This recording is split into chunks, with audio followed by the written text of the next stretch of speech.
नमस्कार। इस साल के अंत तक S-400 रशिया के मिसाइल्स इंडिया में डिलीवर हो जाएंगे। इससे खासा घबराया है पाकिस्तान ने इसको काउंटर करने के लिए बहुत सारी चीज़ें की।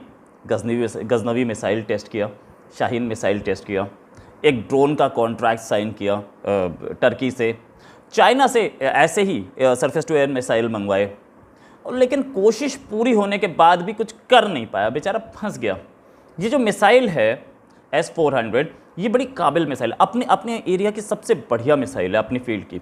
सरफेस टू एयर मिसाइल में ये जो है 40 किलोमीटर से 400 किलोमीटर के बीच में किसी भी एयर थ्रेट को, किसी भी प्लेन को, किसी भी मिसाइल को, किसी भी ड्रोन को टारगेट कर सकती है और एट ए टाइम ये 36 से ज़्यादा टारगेट्स को टारगेट कर सकती है।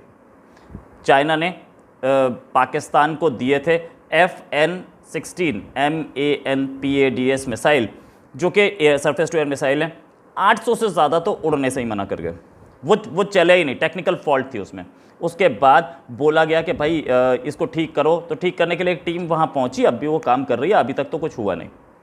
IF के इस मिसाइल के लिए S-400 के लिए इंडियन एयरफोर्स के एक टीम मॉस्को में है, ट्रेनिंग ले रही है। इस साल के एंड तक वो ये मिसाइल भी आ जाएंगे, ये टीम बता देगी डिप्लॉयमेंट कैसे करना है।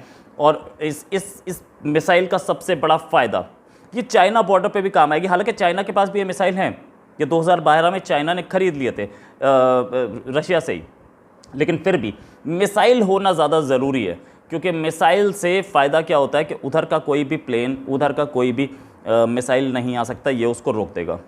बड़ी काबिल मिसाइल है ये। 40 से 400 किलोमीटर की रेंज में किसी भी चीज़ को डिटेक्ट करके डिस्ट्रॉय कर सकती है और 30 किलोमीटर की हाइट तक किसी भी चीज़ को मार सकती है। इसमें बहुत सारे सिस्टम्स लगे हैं और सिर्फ 5 मिनट में डिप्लॉय हो जाती है। इसका जवाब पाकिस्तान के पास कोई नहीं है। इसने चाइना से मांगा कि भाई हमें हेल्प करो, चाइना ने मिसाइल दी, वो चले ही नहीं। फिर उसके बाद उसने टर्की से मांगा हमें हेल्प करो, और टर्की ने भी क्या करना था, टर्की ने उसे अपना सामान बेच दिया। वो एक डील साइन हुई, वो भी कई मिलियन डॉलर की डील है, जिसमें ये उसको UAVs मिलेंगे।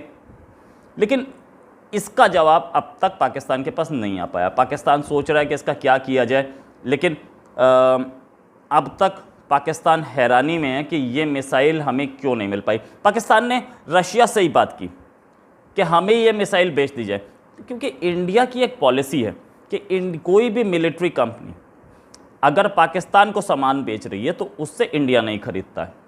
तो इंडिया की डील खतरे में पड़ते देखते रशिया ने सीधे मना ही कर दिया होगा, रशिया की कंपनी ने। अभी तक तो उस डील पर कुछ हुआ नहीं।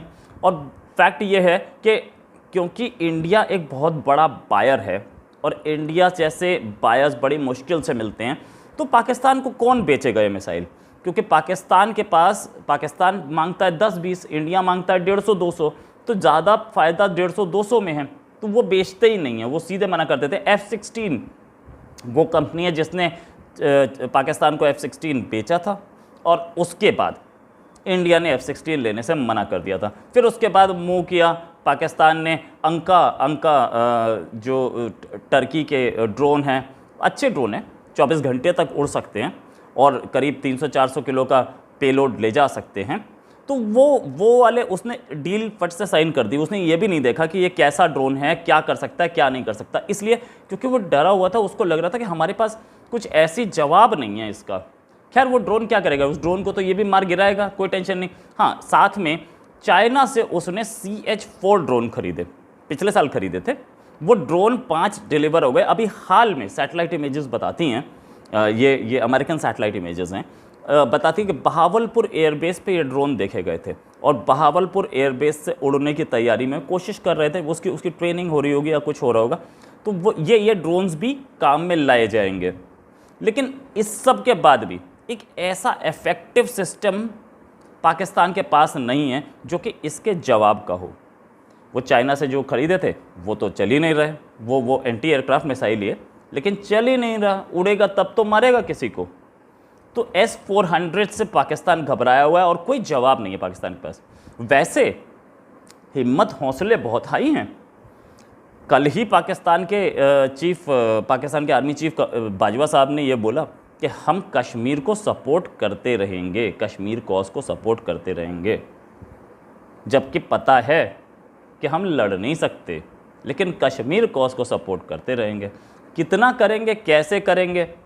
मिसाइल चल नहीं रहे, आपके मिसाइल अपने ही लोगों पे गिर जाते हैं, आपके एयरफोर्स की हालत ख़राब है। JF-17 तो फेल ही है, लगभग फेल है। इनफैक्ट वो अपने एंड्योरेंस पे, वो अपने उस मिशन में बहुत महंगा पड़ रहा है, इफ़ेक्टिव नहीं है। दूसरे कंट्रीज़ को बेवकूफ़ बना के बेचने की कोशिश की जा रही है। जो खरीद रहा है वो दूसरों को बता देता है कि भैया ये मत खरीदना, बेकार है ये। इनफैक्ट हमारा अपना जो है, अपना प्लेन तेजस HAL का, वो उससे कई गुना बेटर प्लेन है। और उस प्लेन की एक खूबी और, वो प्लेन ज़्यादा मिसाइल्स ले जाता है, ज़्यादा बॉम्ब्स ले जा सकता है। सबसे छोटा प्लेन है, डिटेक्ट होना भी टफ हो जाता है। तो ऐसी टेक्नोलॉजी जब इंडिया खुद बना रहा है तो वो किसी और की परवाह क्यों करेगा?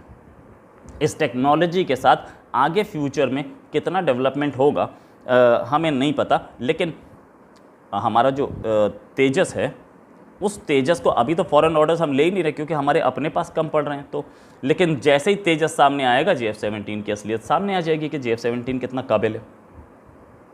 इसी के साथ एक और खबर के साथ फिर हाजिर होंगे। नमस्कार, जय हिंद।